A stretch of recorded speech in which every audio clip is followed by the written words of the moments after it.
에베소서 2장 5절 말씀입니다. 우리 한 절 말씀인데 같은 한 목소리로 봉독을 하시도록 하겠습니다. 2장 5절 말씀 같이 보십니다.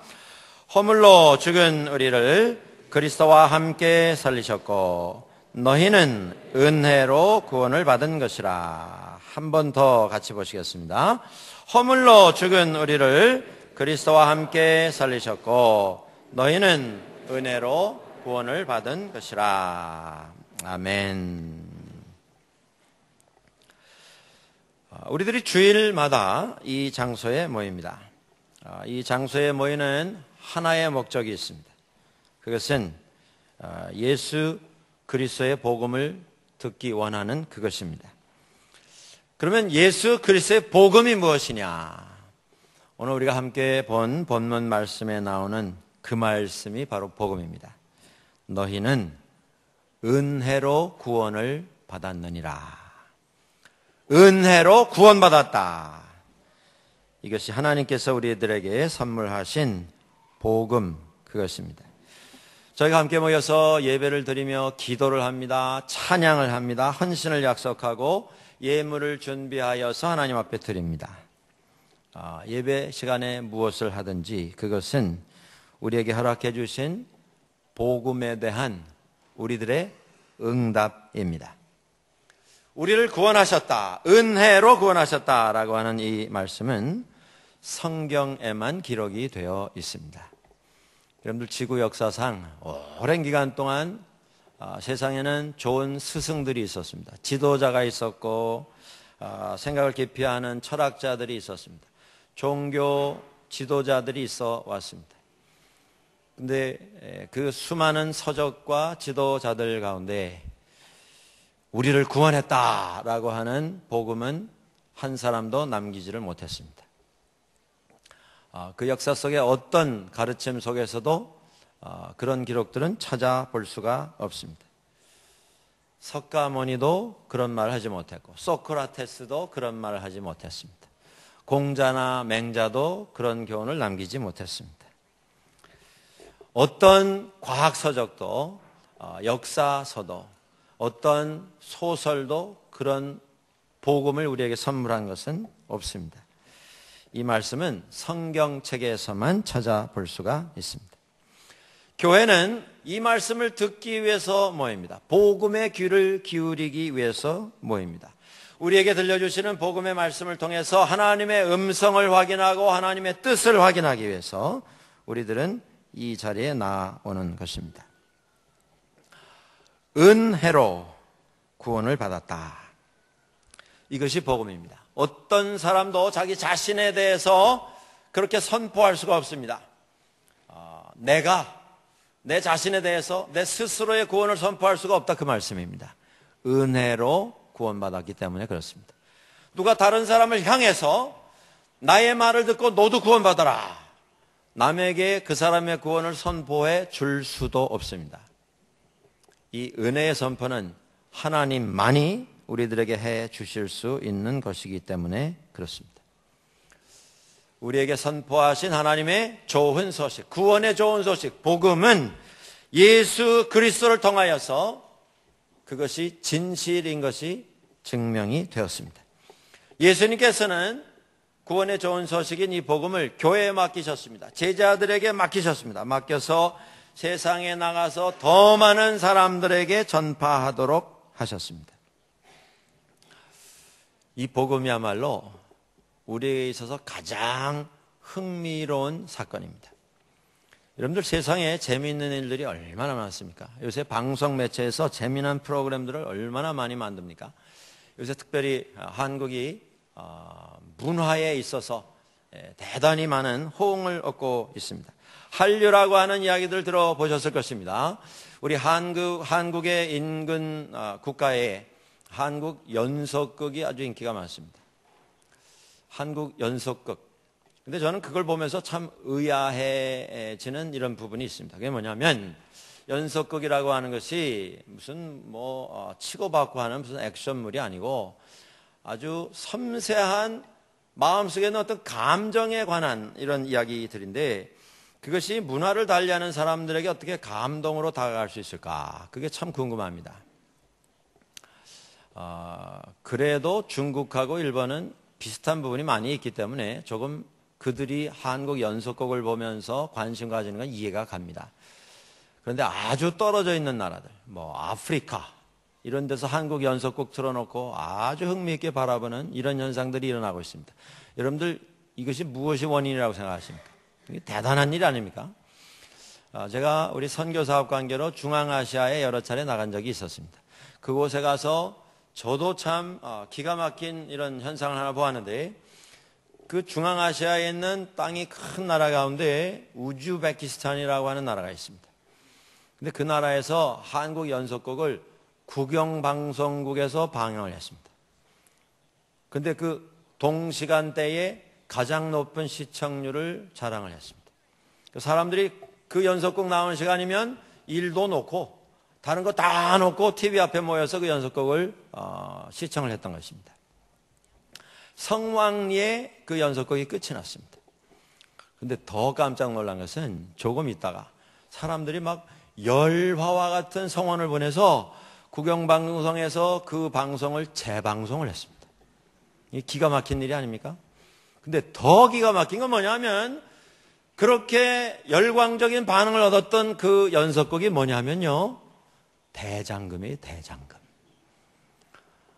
뭐 폭력배가 나와서 조직폭력배가 어쩌고 저쩌고, 뭐 정치 드라마가 군대에 대한 얘기, 좀 그 비슷한 주제가 아니겠습니까? 그런데 이건 사극을 조선시대에 아주 고색청연한 옷을 입고 뭐 말도 하연 나이다, 황공무지로소이다 하는데, 그걸 보고 앉아가지고 감동을 받아요. 더 재밌는 건 거기 무슨 자막이 뜨는 것도 아닌데요, 한국말로 된 영화를 틀어놨는데 청년들이 모여 앉아가지고 그거 보면서 웁니다. 울어요. 참 희한한 현상이다 생각을 했습니다. 그만큼 연속극을 잘 만들고 있습니다. 아주 재미있게 한번 보면 그냥 떠날 수가 없는, 마지막 편까지 봐야만 하는 이런 기술들이 한국에서 아주 극도로 발전하고 있습니다. 그런데 그렇게 재미있는 연속극보다 더 흥미있는 그 내용이 뭐냐면 이 복음, 우리를 구원하셨다라고 하는 예수 그리스도의 복음인 것입니다. 복음은 재미있기만 한 이런 사건이 아니라 이것은 우리에게 유익을 가져다 주는 사건입니다. 이것이야말로 모든 사람들이 꼭 필요로 하는 내용입니다. 이것이 아니면 인생은 아무것도 아닙니다. 인생은 70이여 강간하면 80일지라도 라고 하는 말이 나오는 것처럼 일정 기간 살고 떠나는 그 시점에서 인생이 무로 돌아간다면 인생이야말로 허무의 연속입니다. 부귀영화를 얻은 사람도, 천하에 없는 권력을 누린 사람도 구원이 없으면 그 인생은 아무것도 아닙니다. 여러분들, 한국 사회에 지금 현재 가장 많은 재산을 소유한 사람, 기업의 총수입니다. 그 병원에 들어가서 혼수 상태에 있지 않습니까?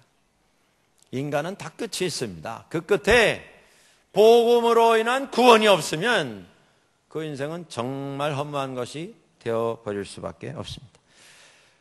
구원의 좋은 소식인 복음이야말로 우리 모두에게 꼭 필요한 유일한 내용이 되는 것입니다. 그런데 이 구원이라고 하는, 이 복음이라고 하는 내용을 자세히 들여다보면 그 내용이 정말 이상한, 이해할 수 없는 내용인 것을 알 수가 있습니다. 은혜로 너희를 구원했다. 이것이 하나님의 복음의 내용인데, 너희라고 하는 우리는 도대체 누구입니까? 우리는 죄인입니다. 인간 가운데 의인은 없습니다. 없되 하나도 없습니다. 다 죄인입니다. 죄인도 우리는 곰곰이 살펴보면 큰 죄인입니다. 여러분들 제 말씀을 오해하시면 안 됩니다. 죄도 작은 죄가 있고 큰 죄가 있다. 죄인도 큰 죄인이 있고 작은 죄인이 있다. 그런 뜻이 아니고, 우리 스스로 우리 자신을 돌아보면 내 양심이 나를 알지 않습니까? 우리는 죄 가운데서 빠져나올 수 없는 한계 속에 살아가고 있는 존재들입니다. 알면서도 우리가 짓는 죄가 많이 있습니다. 그리고 그 죄 가운데서 우리 자신을 스스로 구원할 수 있는 방법을 찾지 못한 그것이 우리의 현실입니다. 그저 조금 죄 비슷한 모습을 가지고 있다. 그게 아니라 완전히 유죄 확정이 된 죄인들입니다. 지금은 좀 그렇지만 나중에는 개과천선하여서 새 사람이 될 것이다. 그런 가능성도 보이지 아니하는 지금뿐 아니라 영원히 정죄된 절망적인 상태에 빠져 있는 죄인입니다. 그게 저희고 그게 우리들입니다. 그런데 우리가 구원을 받았다. 이것이야말로 정말 신기한 일이 아닐 수가 없는 것입니다. 인간이 저지르는 죄의 가장 원초적인 죄가 있다면 그것은 탐욕으로 인한 것일 것입니다. 더 많이 가지려고 하고, 가진 것은 절대 놓지 않으려고 하고, 더 많이 누리려고 하고, 가진 것이 이미 충분한데도 그것 말고 다른 것을 탐하는 것. 이게 욕심입니다. 이기적인 생각 속에서 진행되는 행동들입니다. 누구에게나 있는 것입니다. 어떤 분들은 그렇게 말할 수 있습니다. 나는 욕심이 없습니다. 내가 탐욕에 관한 한은 나는 초월했습니다. 탐욕은 정도에 따라서 좀 다른 모습을 가질 수 있습니다. 그러나 그 다음 단계에 모든 사람들이 가지는 부족한 부분이 있습니다. 그게 뭐냐면 걱정, 근심입니다. 세상에 대해서 근심합니다. 내 자신에 대해서 걱정합니다. 자식에 대해서, 미래에 대해서 걱정을 합니다. 왜 그렇습니까?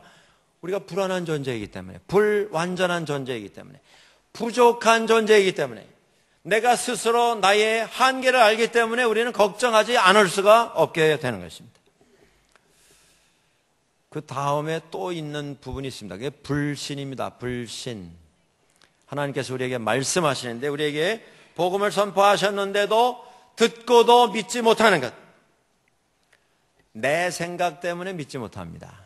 구원이 그렇게 쉽겠는가? 죽은 사람이 살아나는 것이 구원인데, 죽을 수밖에 없는 사람이 다시 살게 되는 것이 구원인데, 그 구원이 그렇게 쉬울 수가 없다. 그래서 못 믿습니다. 내 판단 때문에. 점점 올라갈수록 죄는 고차원적인 모습을 가집니다. 하도 고차원적이어서 이것이 과연 죄이겠는가 아니겠는가 혼란이 일어날 정도로 고차원적입니다. 죄 가운데 완고함의 죄라는 것이 있습니다, 여러분들. 내가 가지고 있는 내 스스로의 기준, 내 스스로의 판단, 경험, 내가 가지고 있는 나의 목표, 이것을 절대화시킴으로 찾아오는 죄입니다. 의지가 굳은 것은 좋은 것입니다. 어려울 때 굳은 의지를 가지고 어려움을 극복하는 건 아름다운 모습입니다. 그런데 내가 가지고 있는 그 의지가 법이 되어서, 기준이 되어서 그것으로 자로 재고 저울로 달면서 남을 판단하는 수단으로 동원이 될 때 이것은 죄가 되어버리고 맙니다. 제일 끝에 자만심, 지나친 자신감이라고 하는 이런 죄의 모습이 있습니다, 여러분들. 하나님 앞에서 교만한 것입니다. 인간들 앞에서 교만한 것입니다.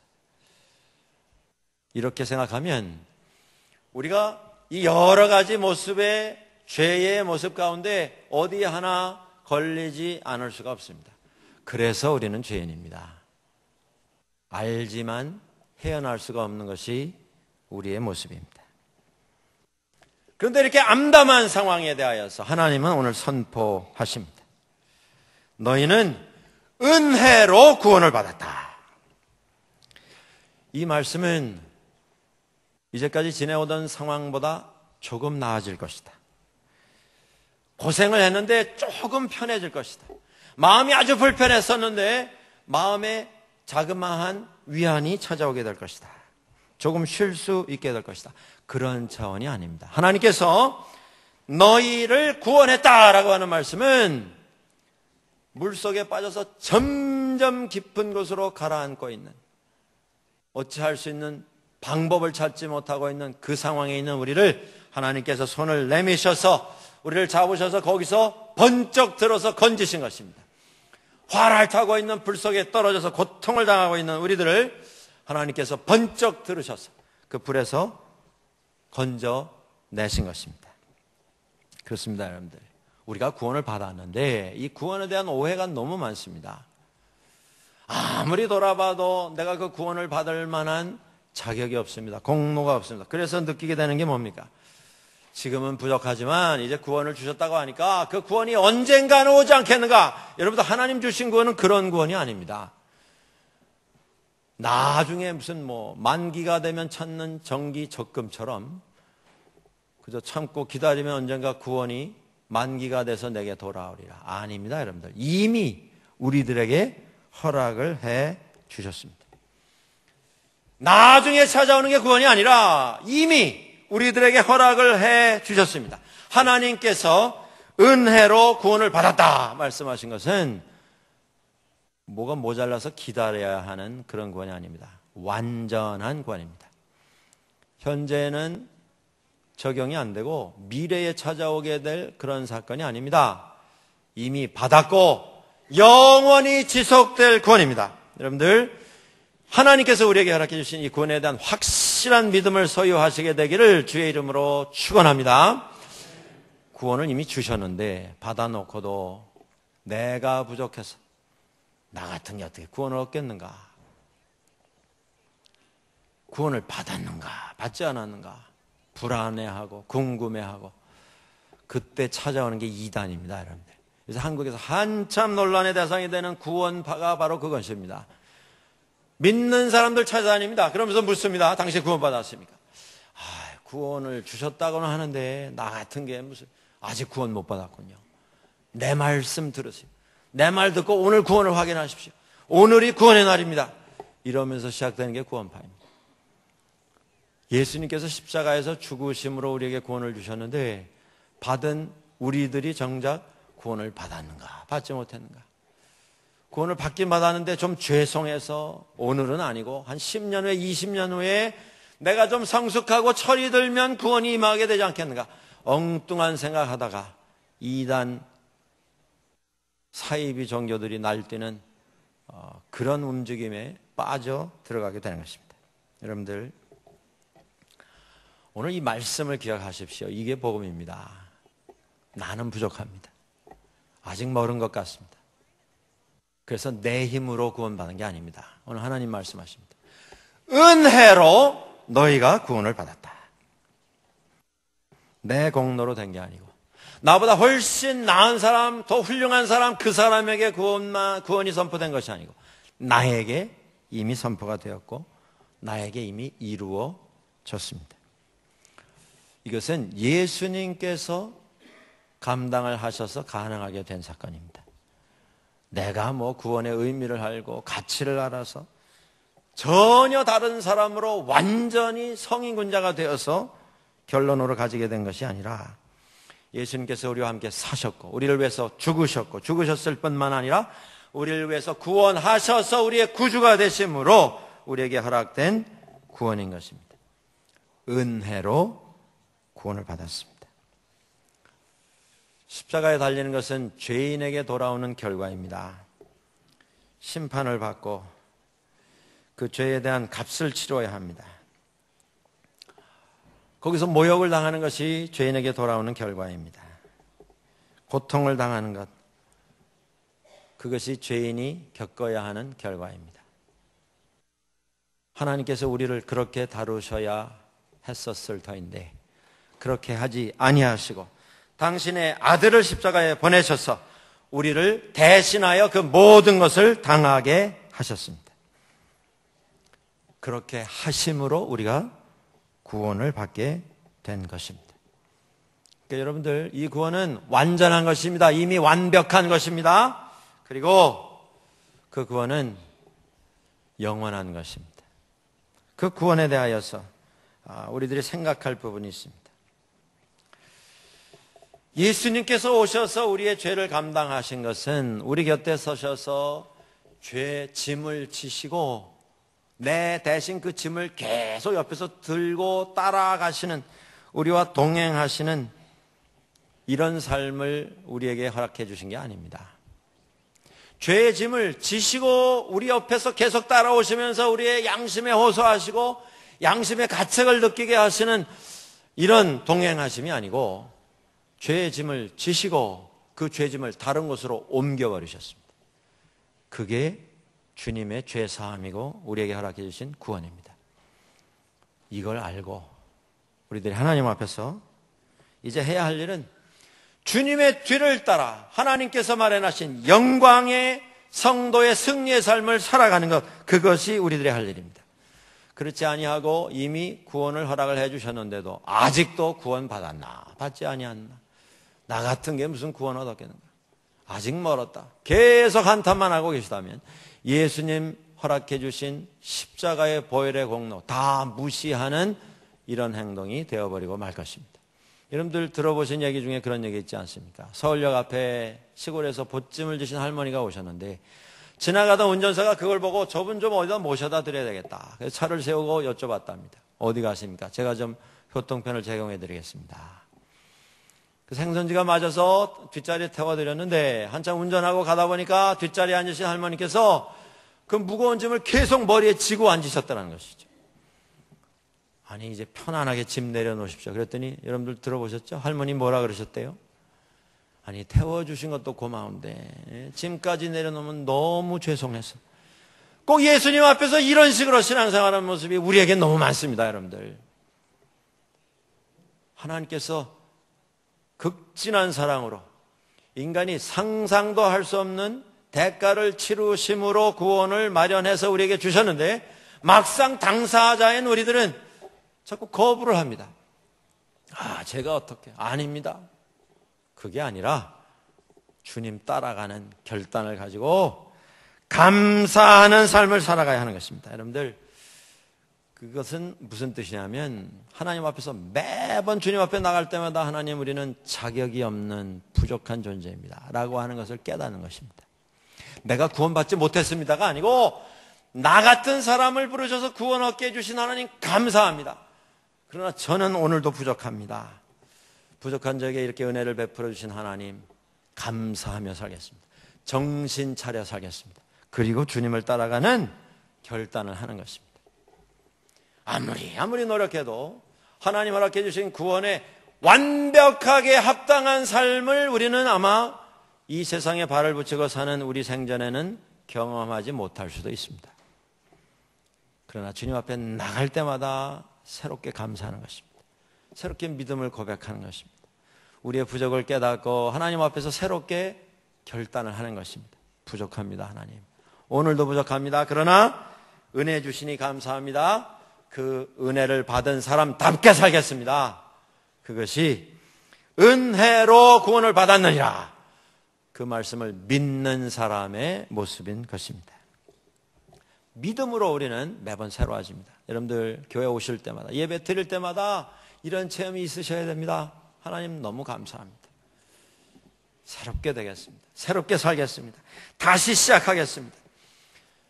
주님을 위한, 주님의 이름으로 세상 사람들에게 은혜를 끼칠 수 있는 이런 삶을 살겠습니다. 그 결단이 우리를 새롭게 합니다. 여러분들, 은혜로 구원을 입은 자로서 감사하며 결단하며 새로운 삶을 살아가는 여정에 있는 우리들에게 방해 요소가 있습니다. 가장 큰 방해 요소, 21세기를 살아가는 기독교인들에게 가장 큰 문제, 그게 뭐냐면 익숙함이라고 하는 문제입니다.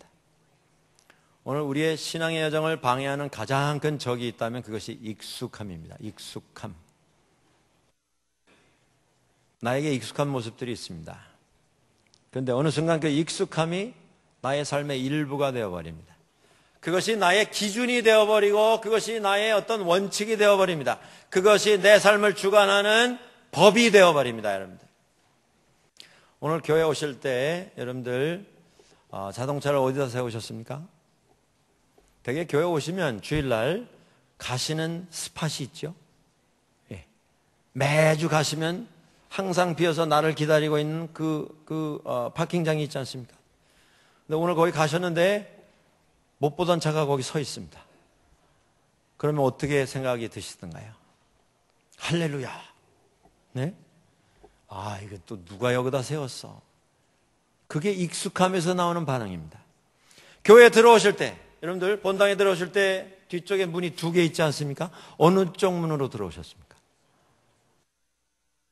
익숙한 쪽으로 들어오셨어요. 지금 앉으신 여러분의 자리는 지난주에 앉으셨던 자리입니까? 아니면 다른 자리입니까? 아마 거의 본인이 앉으셨던 자리에 가서 앉으셨어요. 거기 이름 새겨 놓으셨어요? 몸으로 막 비벼서 거기다가 명패를 달아 놓으셨습니까? 아마 다 그렇게 하셨을 거예요. 익숙한 자리에 가게 돼 있습니다, 우리는. 그건 큰 문제가 아닐 수 있어요. 근데 문제가 어디 있냐면, 익숙한 내 자리에 갔는데 거기 누가 앉아 계세요. 그러면 여러분들 어떠세요? 아무 생각 없이 다른 데에 앉으실 수 있는 분들은 마음이 자유로우신 분들이세요. 그런데 교회에 오셔서 내가 20년, 30년을 앉았던 그 자리에 다른 분이 앉아 계시면 불편해지는 심정을 가지시는 분들이 있으세요. 그게 익숙함의 문제입니다. 우리 교회 얘기는 아닙니다만 제가 실제로 본 장면이 있습니다. 그 교회 한 20, 30년 이상 열심히 섬기신 권사님이신데 늘 그 자리에 앉았어요. 1년 12도 한 주도 안 빠지시고 그 자리에 오셔서 예배하시는 권사님이세요. 주일날 오셔서 여느 때와 같이 당신 전용 자리로 가셨습니다. 근데 보니까 그날 새 교우가 한 분 오셨는데 그 새 교우가 잘 모르시니까, 감히 그 자리가 누구 자리라는 걸 모르시니까 그 자리에 앉으셨어요. 보통 그러시면 여러분들은 어떻게 반응하십니까? 그 교회에 30년, 40년 그 자리에서 예배 드리셨으면 여러분들 어떻게 반응하세요? 아유, 처음 뵙습니다. 반갑습니다. 같이 예배 드리게 되어서 참 영광입니다. 우리 교회 오신 거 환영합니다. 그게 상식이 아니겠습니까? 제가 본 장면은 그렇지가 않았습니다. 권사님 가시더니요, 그분을 탁 보시면서 비켜주세요. 이 자리 내 자리입니다. 이래 버리셨어요. 아니, 교회에 내 자리가 어디 있습니까? 근데 또 그 새로 오신 그 어른께서, 그분도 할머님이신데 또 만만치 않으신 분이셨어요. 올려다보시더니 교회 내 자리가 어디 있습니까? 예배하러 왔는데 앉아서 예배 드리면 되는 거지. 그래가지고 또 옥신각신하는 모습을 봤습니다. 여러분들, 코미디는 다른 게 아니라 이게 코미디입니다. 교회에서 보는. 근데 그 코미디가 제가 본 장면뿐이 아니고 교회 사방에서 일어납니다. 여러분들 이걸 기억하십시오. 벌써 내가 가지고 있는 그 어떤 나의 익숙함 때문에 내 마음이 불편해지면 나는 어느새 그 익숙함의 포로가 된 사람들입니다.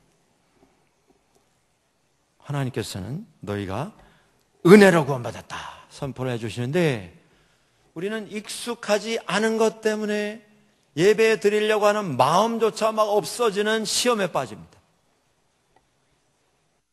아래층에 내려가셔서 식사를 하실 때도, 부엌에 들어가셔서 봉사를 하실 때도, 소금으로 간을 하면 어떻고, 간장으로 간을 하면 어떻습니까? 아니, 샘표 간장이면 되고 또 무슨 표가 또 있습니까? 무슨 간장으로 하면 안 되는 법이 어디 있습니까? 여러분들, 소금으로 간을 하면 천국 가고 간장으로 간을 하면 지옥 갑니까? 아무것도 아닌 것이죠. 이건 무슨 얘기예요? 익숙함의 문제입니다. 익숙함의 문제. 우리를 은혜로 구원하셨다고 하는 복음을 앞에 놓고 우리는 익숙함 때문에 복음을 포기해버리는 경우가 있습니다. 이게 얼마나 안타까운 것인지 모릅니다. 이스라엘 사람들이 출애굽했습니다. 광야로 나갔습니다. 430년을 애굽에서 살았습니다. 종살이 했습니다. 그냥 하인으로 조금 낮은 계급으로 산 게 아니고 노예로 살았어요. 노예로. 죽이면 죽을 수밖에 없는. 그건 사는 게 아닙니다. 연명이지요. 숨만 쉬는 겁니다. 그러다 못 살겠습니다. 하나님 부르짖어서 하나님께서 모세를 보내셔서 광야로 나오게 하시고 출애굽시키셨습니다. 죽음에서 생명으로, 노예 생활에서 자유인으로 남의 나라에 들어가서 속박된 삶을 사다가 하나님의 선택받은 백성으로 되돌려 주셨습니다. 그런데 출애굽해서 나온 이스라엘 사람들은 시시때때로 모세에게 와서 불평, 불만을 쏟아놓습니다. 왜 편하게 있던 우리를 끌고 나와서 광야에서 이 고생을 시키느냐? 마실 물이 없다. 먹을 음식이 없다. 고기가 없다. 광야에서 요리를 암만 한들 무슨 맛이 있겠습니까? 음식이 맛이 없다. 별의별 불평을 다 했어요. 그리고 나중에 뭐라고 했습니까? 애굽으로 돌아가자. 애굽으로 돌아가자. 모세를 쳐 죽이고 애굽으로 돌아가려고 했습니다. 그것도 한 번도 아니고 여러 번 그랬습니다. 무엇이 문제입니까? 가면 노예인데, 가면 죽는 것인데, 그건 사는 게 아니고 숨 쉬는 것인데 그래도 돌아가려고 했습니다. 왜 그렇습니까? 익숙함입니다. 익숙함. 익숙해서 더 큰 뜻과 더 큰 이상을 추구하는 게 아니고 편한 대로 가자는 것입니다. 21세기 모든 기독교의 가장 큰 적이 바로 이것입니다. 익숙함. 이걸 요새 말로 하면 고정관념입니다, 여러분들. 복음을 앞에 놓고 고정관념을 따라가려고 하는 모습, 이건 복음을 포기하는 것입니다. 주님의 은혜를 입은 사람으로 감사하며 헌신하며 주님께 다 맡기고 순종하는 것, 그것이 우리의 선택이어야 합니다. 하나님께서 진행하시는 이 구원의 역사는 하나님의 절대 주권 가운데 진행하시는 역사입니다. 그렇기 때문에 우리가 믿든 안 믿든 하나님은 여전히 그 구원의 역사를 진행을 하십니다. 이것은 마치 아무리 우리가 눈을 감을지라도 또 오르는 아침 그 태양에서 비쳐나오는 빛은 여전히 밝을 수밖에 없는 것과 똑같은 것입니다. 귀를 아무리 막을지라도 하나님은 성령의 역사 가운데 우리 마음속에 외치시고 있으십니다. 우리가 주먹을 아무리 꽉 쥘지라도 하나님께서는 은혜 가운데, 능력 가운데 우리의 손을 펴셔서 우리 손에 생명의 양식을 담아 주시는 것과 똑같은 것입니다. 하나님의 구원의 역사, 은혜로 구원받았다. 이 역사는 우리가 거부할지라도 여전히 하나님께서 이루시는 이러한 역사입니다. 그렇다고 하면 믿든 안 믿든 하나님 진행하시는 역사이면 우리와 무슨 상관이 있겠는가? 하나님 알아서 하시면 될 것 아닌가? 그렇게 생각할 수도 있습니다. 성도 여러분들, 구원의 역사는 믿는 자에게 하나님께서 허락해 주시는 생명의 역사입니다. 오늘 우리가 함께 예배하는 가운데 아직 구원에 대해서 나 같은 것이 무슨 구원을 얻었겠는가? 아직 나는 멀었다. 구원과는 거리가 멀다. 나중에 혹 하나님께서 깨달음을 주시면 될지 모르겠다. 그런 마음이 있으신 분이 있으시다면 이 시간 다시 한번 확인하십시오. 하나님은 강권적으로 이미 구원의 역사를 완성을 시키셨습니다. 믿는 자에게 구원을 허락을 해주십니다. 그렇습니다. 우리는 부족합니다. 아직 너무도 부족해서 구원을 입에 담을 수 없을 정도로 부족한 것 같습니다. 그럼에도 불구하고 그것을 다 하신 하나님께서 오늘 우리들에게 구원을 완성을 시키셨고 완전할 뿐만 아니라 영원한 구원을 우리들에게 허락을 해 주셨습니다. 우리가 해야 할 일은 무엇이겠습니까? 믿고 받아들이는 것입니다. 믿는 사람은 새로워질 수 있습니다. 머리로 믿고 입술로만 말하는 것이 아니라 우리 마음으로 믿고 손발로 행동함으로 믿음을 받아들이는 것입니다. 그리고 삶 속에 나가서 구원 얻은 자답게 말하고 행동해 보는 것입니다. 주변에 있는 사람들에게 이것이 구원의 삶에 하나님 주시는 기쁨이고 희락이고 희열입니다. 보여주는 삶을 사는 것입니다. 아직 혹 마음에 부족함을 느끼시는 분들이 있다면 기도하십시오. 구하십시오. 놀라운 것은 이 놀라운 구원의 역사, 구하는 그 어떤 사람도 거부된 적이 없는 하나님의 선물입니다. 구하는 모든 자에게 넉넉히 주시기를 기뻐하시는 하나님께서 반드시 허락해 주십니다. 하루하루를 살아갈 때에 구원의 기쁨과 감격 가운데 살아가는 온 교회가 될 수 있기를 원하고, 하루하루 살아갈 때에 구원의 감격 가운데 새로워지는 우리 모두가 될 수 있기를 주의 이름으로 간절히 축원합니다. 구하라 그리하면 찾을 것이요 문을 두드리라 그리하면 열릴 것이라. 같이 기도하시겠습니다.